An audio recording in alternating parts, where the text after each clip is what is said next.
Hello, Daniel. You are up last, sir. Thanks for having me on. Hey, no problem. So where are you playing out of? This is at Hawaiian Gardens Ah, okay. in California. High drop environment again. Another one of these Yeah. high drop environments. Flat drop. The only thing I didn't play a ton at Hawaiian Gardens. Obviously, I played there many times. Living in Southern California for 17 years, but I lived in Hollywood, West Hollywood, so it was further down. But they have a little bit of a different buy-in structure than some of the other LA casinos. I don't know if that's still the same thing. Like, Yeah, this 5-5 game is a 600 cap. So I like the Commerce and the Bike 5-5 games as well, but this is just the closest one to me. But this is a 600 one, and then they have a higher 5-5-10 game that's kind of wild as well, but this is just a regular 5-5. so has their 5-5 always been 600, or have they kind of moved it about? No, 5-5 has been a 300 to 600 cap. Okay.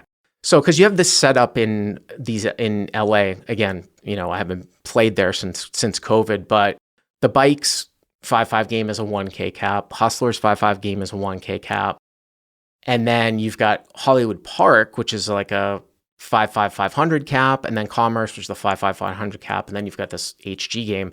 These are great games. These are really good games, though. They're really, really good games. Obviously, like I said, like they're rake and drop killers, but I mean, you talk about like the best $5 blind game in LA. At least when I left, it was HP 500 cap, even better than Commerce. But very, very good games. Almost everyone's a recreational player, and you'll see very, very large open sizes. So you sometimes are forced to play tight, but then you can get deep with the guys too. So kind of fun. Okay. Yeah, exactly. The games do get pretty good, and especially late in the night, it does get straddled a lot as well. And like you said, this is one of the times where we get pretty deep with one of the villains. So this is we're about 1500 effective. So 1500 effective. Great. Okay. Yeah, and straddles have been on maybe 50% of the time, and on this hand, the straddle was on, but I actually didn't see it. So I thought the villain opened first to act 225, but he actually opened to 30 over a $10 straddle. Is it an actual straddle where you have an option to come back around? Yeah, so he was in the +1. Okay, because at Commerce, or at least like I said, when I left, they didn't allow that. It was like a blind raise, even at 510. It was just really weird. So straddle pot 5-5 plus 10. You don't know that it's a straddle pot, and +1 makes it 30, which is just a 3x raise, right? Yeah, standard open. Okay. But sometimes people open to 25 even with the straddle on. So I think that's what I thought had happened. Or some people open straight up 25. So it's just kind of player dependent. Okay. So it folds to me on the button, and we 3-bet to 75 with the queen of spades, queen of diamonds. So you thought that the guy just straight opened to 30? 25. He opened to 30 or 25, I'm sorry. He did open to 30, but I thought I saw 5, Okay. which is why I made it just 3x. Yeah, I mean, I still probably would have made him like 100 though. You know what I mean? Even if so you thought it was 25, you thought you were making it 3x, and then it ends up being like a 2.5x because it's 30. Right, yeah. But still, even with like a lot, I mean, even at this depth, even if I thought it was 25 and I've got queen on the button, coming in from like the one hole, a lot of guys aren't going to be like raise folding. Love to call with probably hands that they shouldn't be. I just feel like, one of the big portions of this game in terms of a win rate in a lot of these restricted cap games is getting the most amount of value that's possible. People think about value like on the river, but there's also, there's value to be had on every single street, starting with preflop as well, and getting the pot bigger with good hands. Just a little bit of a subtle thing. So hero 3-bet to 75, okay? Yeah, that's good feedback, especially because we are deep. Yeah. But just a slight background on the villain, he was playing very loose and pretty aggressive. He was a young Asian guy in probably his 20s. So I actually wanted a call from a very wide range of his hands, which he probably would have called even to a bigger size. But just a slight background. Yeah, I mean, I will sometimes rope people in with what you're talking about when it's more shallower and when it's a more shallow scenario, and it's specifically aces. Queen is just one of those where it's like, you get, I don't know how often do you get an overcard on the flop, but it's just not quite as strong for max value as aces. Plus, like, again, you're deep. But okay, so you 3-bet to 75, and then what happens? Villain calls heads up. All right, so +1 calls, and you're off to the flop of 1, probably 60. Okay, all right, what's the flop? 7 of spades, 4 clubs, 3 of spades. 7 of spades, 4 clubs, 3 of spades here with queen. Okay, overpair. Yep. Yeah, pretty good board, I think. Villain checks, and we bet 100. Well, going back to what we talked about on this specific live stream from earlier in the day, how these boards interact with configurations in different ways. This might be a board that's not a good board for an overpair in a much wider configuration, right? Like small blind 3-betting a button open and then button calling a 3-bet, although it's not even all that connected. It's a little bit deceptive. But here you're dealing with quite tight ranges where maybe 7-7 is represent. I mean, he shouldn't have 5-6, right? He shouldn't really have. Some people do open all pairs in these games from up front. I don't know if and you did make and that's the other thing you have to recognize. It's funny that you said there's a lot of subtlety, right? You said that the guy's kind of loose and splashy. He might show up with some hands here that you wouldn't think that he would have had because you misclicked, right? Like at a certain point, he raised to 30. And if you had made it, say, like 125, like I said that I probably would have, if not larger, he's going to fold off some hands, right? But you only made it 75. So if he's like looser than average, I don't know what hands he's folding off to a $75 open. So you have to sort of keep that in mind. I was just kind of thinking down like the pocket pairs, like people are opening like very, very small pocket pairs, 5-6 suited, things like that. So you bet 100, okay? Yeah, he's probably defending a lot of his hands that he opens pre-flop. Well, to 75, yeah. Yeah, I thought he could also have all the overpairs. Just a lot of hands he could interact with his hand. So I thought I could maybe go bigger. He's not folding anything, or he's not. I think he's still calling with everything that if I were to bet smaller with. But he calls. Right. And I was just talking about when you get into a situation of like nut advantage where you're supposed to go smaller, but traditionally in a tighter configuration with an overpair on this board, yeah, you would go larger. Yeah, I actually thought about betting pot, but I just went 100. +1 calls, and now you're at 360. And then also, too, just another thing of note that, like, even if he has some ace-high holdings, it's always going to be 2 overcards and ace-high, or ace-high plus wheel draw, which you're still going to get some calls from. Anyways, so 360 now to the turn, okay? Like you said, maybe pre-flop, I made the mistake of making it too small, but it was, in my opinion, to try to maximize as much value as possible on the street. Yeah, so the turn is a relative break, 2 of clubs. Yeah, I mean, that doesn't interact really with anything, right? Yeah, and bringing in the backdoor flush draw, Right. Villain checks again. So it's a black board. It's front door spades, backdoor clubs. Yep, okay. Yeah, and I decided to go even bigger on the street. I'm not sure what you think, but it was, I went 350, so basically pot. I don't mind it. I mean, one of the other things too that of note here is that if he does have ace highs, they're now wheel draws too. So whether it's ace high with a backdoor club draw, ace high, if you had the nut flush draw, all those hands are still continuing to call. If he somehow doesn't believe you and he's calling you with ace king, it's also a wheel draw here too. So I don't really mind it. I mean, it starts to get, and the other thing too, in a 5-5 game here, and I'm not necessarily saying that this is one of those cases, like maybe all overpairs are still supposed to call, but the thing about live poker at this level in this particular situation is that players will tend to not fold off the hands that they are supposed to fold off in a given situation if it's close when they have like a top pair or an overpair or better. I mean, it kind of appears to me that probably all overpairs would probably still have to call here anyways.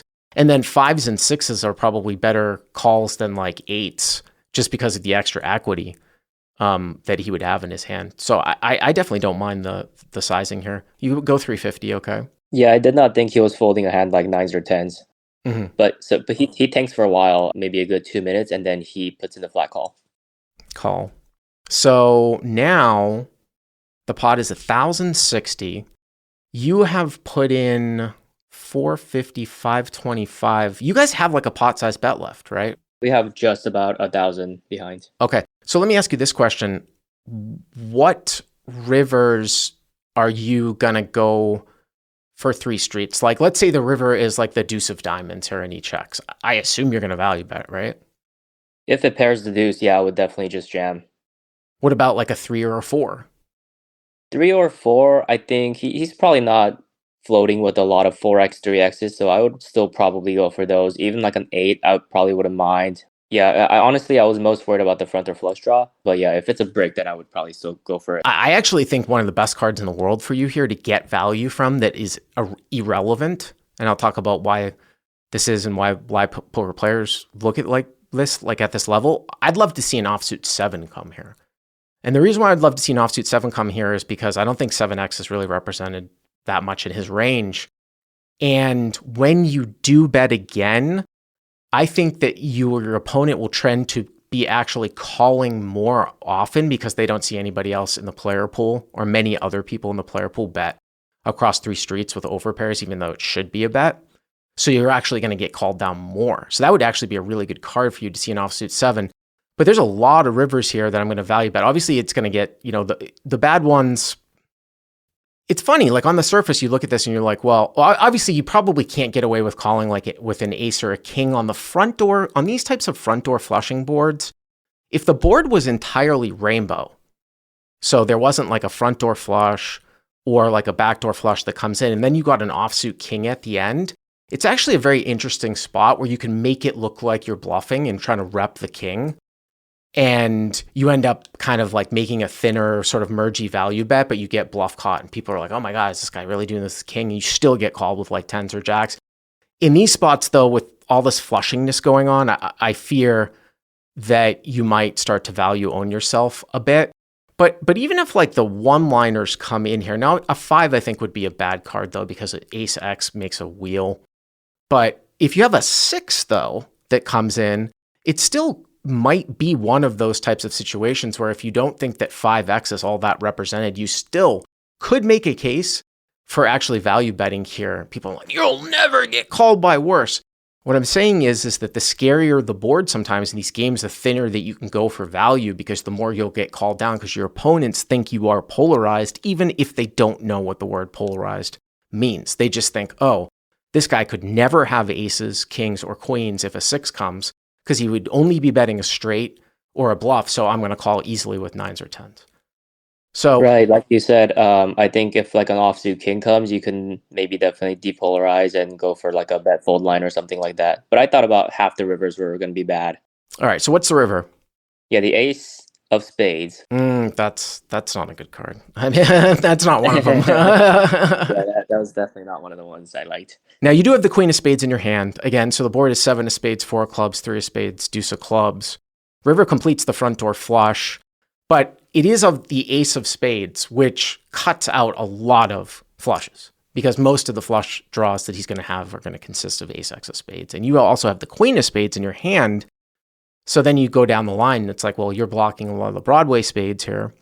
He can have king jack, king 10, and some, like other types of suited connectors. But I mean, if he checks, you have to just check back and pray. You know what I'm saying? You just pray that you have the best hand.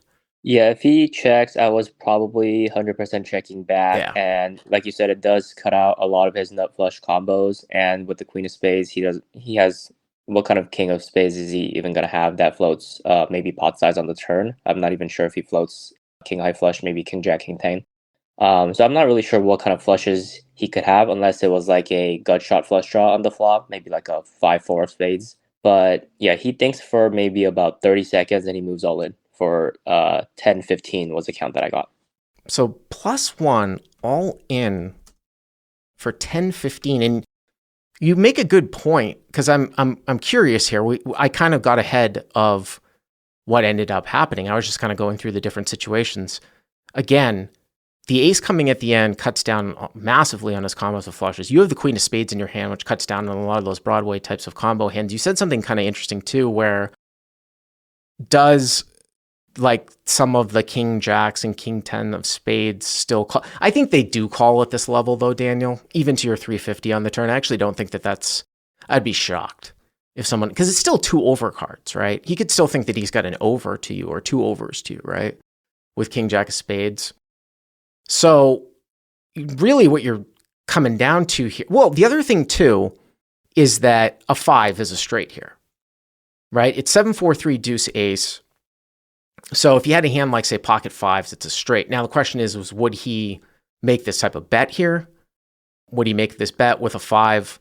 So I don't know if he would just blast all in on the front door side with a 5. So, if you're looking at a situation where it's a flush or it's some hand that's turned into a bluff here at the end, and then you gotta say, like, is he turning like 8s or 9s here into a bluff at the end? 8s through jacks or something like that, if he finds that it's a very bad card for me. But in my opinion, with the queen of spades, I could have all the flushes as well, like the queen of spades, queen jack of spades, queen 10 of spades, and stuff like that I'm barreling with. Well, you definitely have a good holding. It's much better for you to have the queen of spades than to not have the queen of spades. I just kind of go back to a little bit of what happened here pre-flop, which is a little bit of a misclick, and then your background of this guy being a little bit on the splashy side, which means that maybe he actually ends up with some more flushes than we think that he should, like in a configuration like this, because it was such a small 3-bet size. With that being said, you could make the other case that he ends up with some hands that have to be turned into bluffs here too as well. I mean, you don't want to, you feel like a jackass if you call down here and then, he turns over like king jack of spades or king 10 of spades or king 9 of spades like he's supposed to have, jack 10 of spades. So that's like 4 combos of flushes right off the bat here. Some other types of suited connectors like 8, 9, 8, 10, 9, 10. And then just the absolute bet size here, though, of your opponent. This is a big, big bet, I got to say, for 5-5. I mean, I feel like I have to have a real reason here to hero. How familiar are you with this guy? Don't you agree with me that this would be a massive bluff for this game? Yeah, it's a 200 big blind bet. It's pretty other bluffed. Yeah. Especially with me showing a lot of strength on this turn. And I think that if he did run into like a backdoor 2-pair or something like that, maybe with like an A7 of clubs or like even a different suited A7 of diamonds or hearts or something like that, he's definitely also capable of value betting those. But value betting what? Like an A7 that ran into like an A7 of clubs, A7 of hearts. You think that he's value betting A7 here for an all-in on the front door side? I was talking about he might not even be doing this with a 5. Maybe. I'm not sure. With the flush coming in, maybe not. Maybe not 2-pair. I mean, listen, like if he has like a depolar, like sort of like, again, I'll keep, for whatever reason, I keep using the word merge here. If he kind of has like a mergey, like value betting range here where it's not just flushes, then it's not even close. It's a fold. Like if you call here and he turns over A7, it's a disaster. You see, you know what I'm saying? Like that leans it more towards a fold. I'm not saying I necessarily agree with that, but if he has more value, if he has some 2-pair value hands that he's taking this line with, there's no way you could bluff catch. I don't think. Yeah, based on what I've seen, he was value betting pretty thinly, so I eventually did land on a fold. Just thought he had way too many hands that he might be betting. He's definitely betting a 5 for sure. Did you get a reveal? And yeah, he likes showing his bluff so that he gets paid in his big spots. And it was one of those times where it was kind of random, but he shows the 6-4 of diamonds. And again, I'll go back. That's kind of what I was saying before, where I said he might have, more flushes than we think because of what ended up happening pre. Although he might have some more hands that he wants to turn into bluffs for the same reasons, and this is sort of one of them. I mean, him getting to the river probably makes some sense. I mean, he's got a pair plus a gut shot on the flop, right? On the turn, you make a really big bet, and then he decides that he's going to represent on the, obviously like on the front door side.